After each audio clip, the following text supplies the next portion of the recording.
ખાસ કરીને ઉનાળો આવી રહ્યો છે ત્યારે પીવાના પાણી અને સિંચાઈના પાણીની ઉપલબ્ધતા બાબતે ડીપલી રિવ્યુ માનનીય મુખ્યમંત્રી શ્રી કર્યો છે।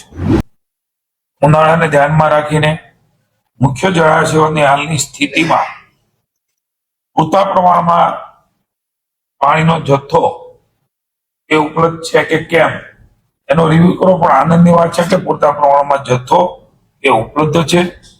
રાજ્યના મુખ્ય જળાશયોમાં કુલ ક્ષમતાના 72% વધુ માર્ચ મહિનો ચાલે છે એટલે કે 6.46 લાખ MCFT પાણીનો જથ્થો એ ઉપલબ્ધ છે।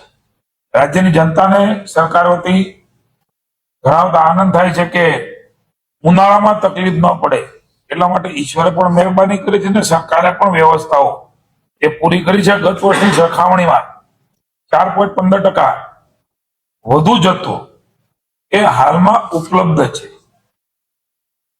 ગુજરાતની જીવાદોરી સમાન સરદાર સરોવરમાં 74% થી વધારે એટલે કે 2.47 લાખ MCFT પાણીનો સંગ્રહ એ કરવામાં આવ્યો છે। એટલે પૂરતા પ્રમાણમાં પાણીની કોઈ પણ તકલીફ ન પડે એના માટે ચીફ સેક્રેટરીને માનનીય મુખ્યમંત્રીશ્રીએ નિર્દેશ આપ્યા છે।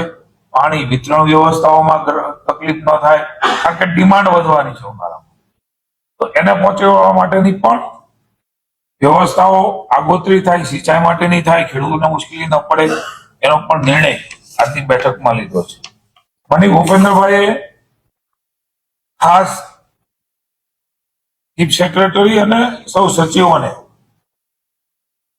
સ્વચ્છતા ઉપર માનનીય મોદી સાહેબે વિશેષ ભાર આપ્યો છે। ત્યારે ગુજરાત રાજ્ય પણ એમાં અગ્રેસર રહ્યું છે।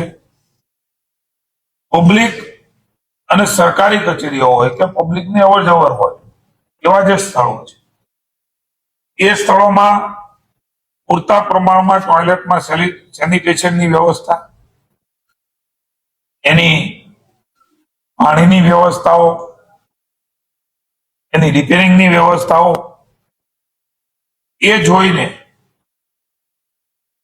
એ પણ પૂરી કરવામાં આવે અને સ્વચ્છતા એ પણ બરોબર જળવાય એના માટેની પણ સૂચના કે માનનીય મુખ્યમંત્રીએ આપી છે। અને જરૂર પડે સેપરેટ ટેન્ડર કરવા પડે તો કરીને પણ આના ઉપર ભાર, જ્યાં પબ્લિક વધારે આવે છે, જ્યાં અવર જવર વધારે છે તો સ્વાભાવિક છે કે જાજો ઉપયોગ થતો હોય છે, તો એવા વખતે અલગ ટેન્ડરની જરૂર પડે તો અલગ ટેન્ડર, ને જ્યાં ડિપાર્ટમેન્ટને લાગે છે તો એ પોતે પણ પોતાના ડિપાર્ટમેન્ટમાં ટેન્ડર કરીને આ પ્રકારની વ્યવસ્થાઓ તુરંતમાં બનાવે અને માહિતી એકત્રિત કરી અને ઝડપથી કામગીરી કરે એની સૂચનાઓ માનનીય મુખ્યમંત્રીશ્રી આજની બેઠકમાં આપી છે।